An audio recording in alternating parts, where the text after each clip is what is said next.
Finspan is a new game in the Wingspan family. After birds and dragons, now we had the weirdest animal of them all. Way weirder than dragons is fish. Fish are weird. Fish are weird. Look at this guy. Look at this guy. That's really weird. And some of the fish that you will find in the art of this game are indeed extraordinarily weird, which makes for entertaining reading and looking at the cards and looking at the art and reading the description of the various animals. Maybe while you're waiting for your turn, you plan your turn ahead, and then you find some crazy factoids about these ones here.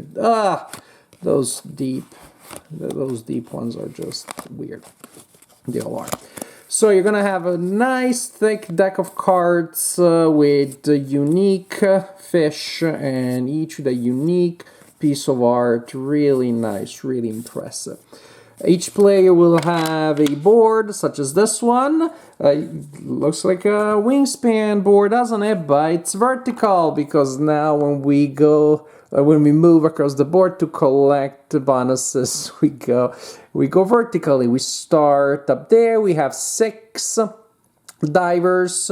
The game lasts 4 weeks. That is 4 rounds, and so we have our achievement board, which is also the round tracker. We place our round tracker there, and we can use the side with printed achievements that we're going to score at the end of each week, or we use the one that takes the variable achievements.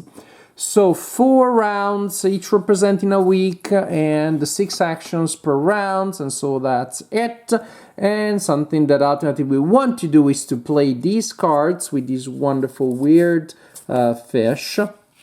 Play them on our board to create our little nice environment here.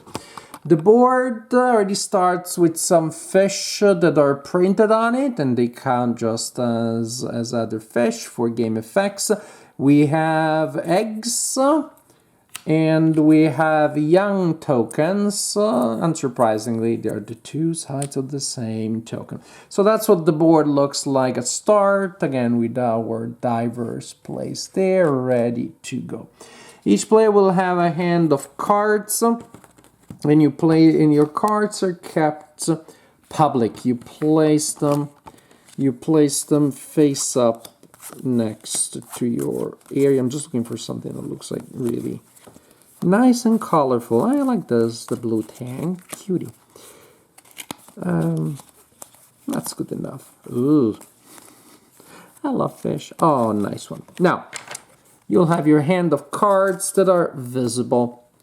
And then you'll take actions. An action that you take is to play a card, in which case you take one of your divers and you place it in an area there on the board that indicates that you took that action.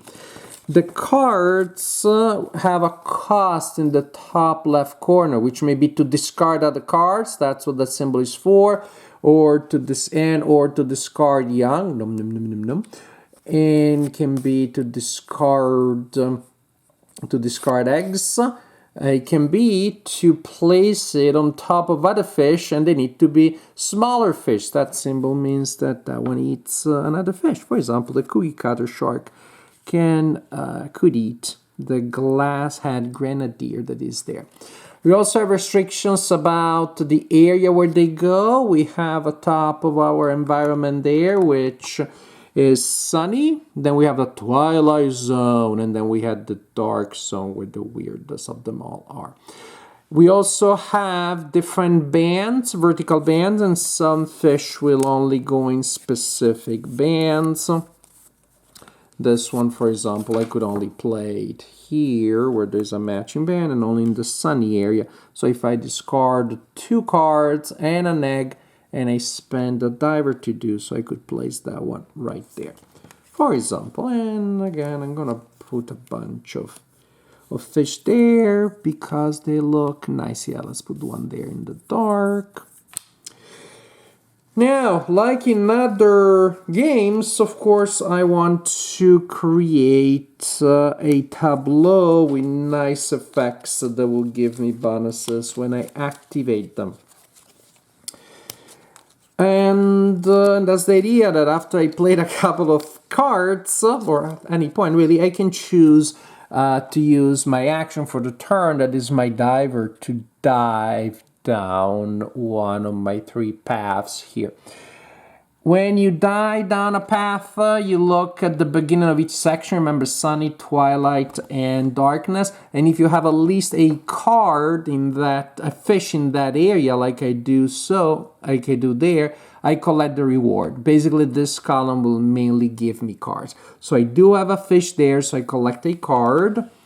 Moving down, I can activate that ability, which will allow me to feed a fish to that fish in that case.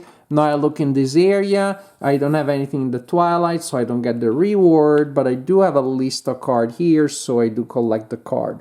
Each column also has a one-time bonus that only the first diver in the column will get. This column, for example, allows me to get a card out of my personal discard pile. There's only one. Each player has a unique discard pile. There's no shared discard pile. This other column here, on top of allowing me to activate, oh, that was in the wrong column. On top of allowing me to activate the print, the cards that are there. Nope. The cards that are there. On top of that, oh, can I find one? There you go. Yeah, wrong. On top of allowing me to activate the cards in that column, I get the printed bonuses, which are to collect eggs.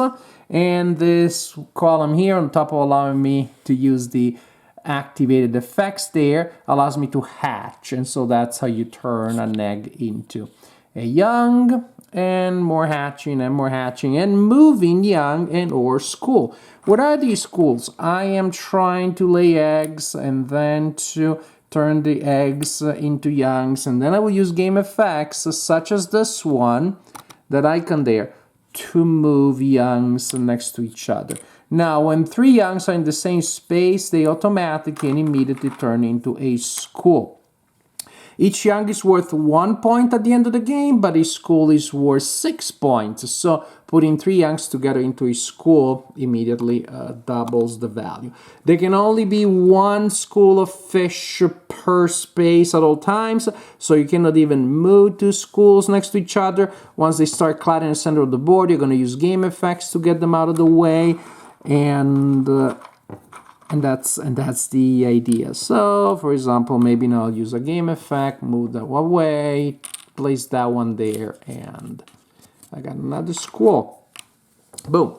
So that is pretty much it.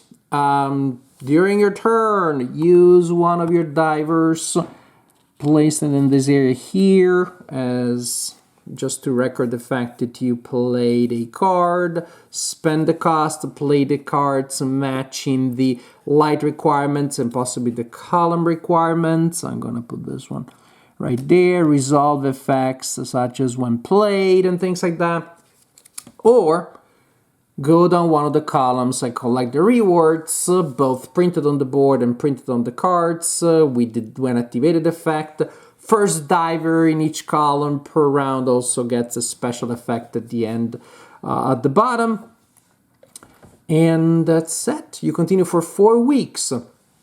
At the end of each week, remember, you also score these achievements here.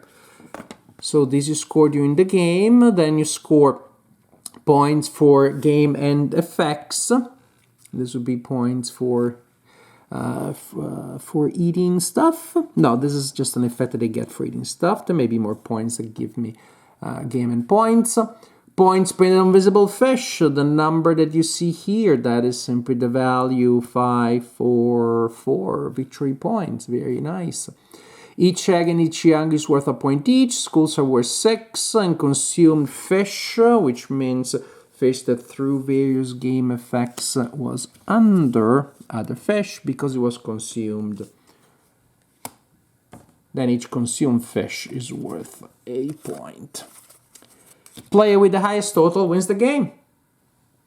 So last Friday I had game night and there was another game on the table. I just got this one in the mail that day. The friends come in and they said this one on the shelf and they're like, what are we talking about? We want to play Finspan. So some friends went to each side of the room and they just set it up and prepared it and learned it. great for me. I always love it when people teach me games. And so we played it right away. Of course, it was a huge success among my gaming friends. During the weekend, I played it with my family. Then I played it with the solo no Toma actually, that comes with the game. Very simple, draw cards and collect resources for the AI. Then I played it true as solo, the solo as solo. Just me, no Toma, just play and try to get a good score. And of course, huge success, because what you have here, it's an implementation of a game design that we all know and love. Wingspan has been rightfully one of the biggest hits of the last couple of years because it does tableau building extremely well. So you have a new implementation that has all the good stuff of the previous ones, has a really fascinating, really charming, strange theme. I mean, people were sharing facts about fish a lot more than they were sharing facts about birds or dragons. Dragons are also cute, but the weirdness of these animals here that actually is real beats even the dragons, frankly.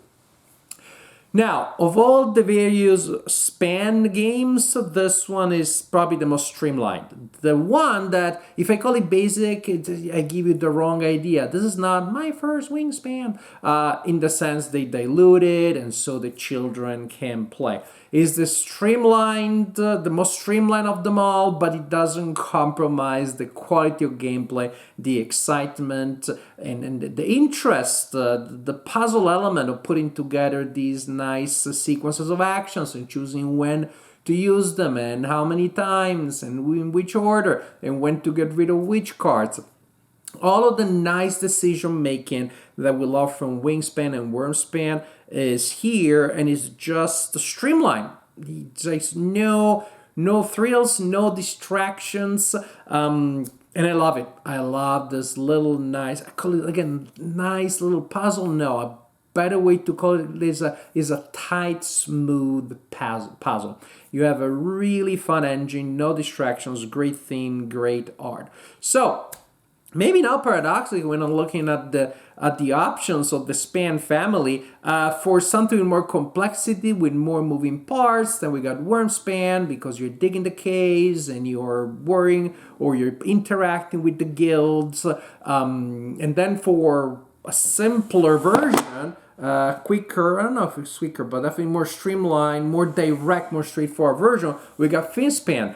Wingspan is kind of in between. So I don't know, but I know that Finspan is gonna get played, because when people feel like playing Wingspan and maybe it's later in the game night, a little bit tired, we got the Finspan, which is just simple, straight and smooth. If you never played any game in the Span version, in the Span family, this is definitely an excellent one to start with, again, because it's the most streamlined of them all. If you have them all, please consider Finspan, because it is excellent. We have had so much fun. We have had as much fun as with the other ones, but with a really crazy theme. And again, I really appreciate how smooth and simple, yet deep, yet captivating gameplay is. High endorsement, really high endorsement from me for Finspan.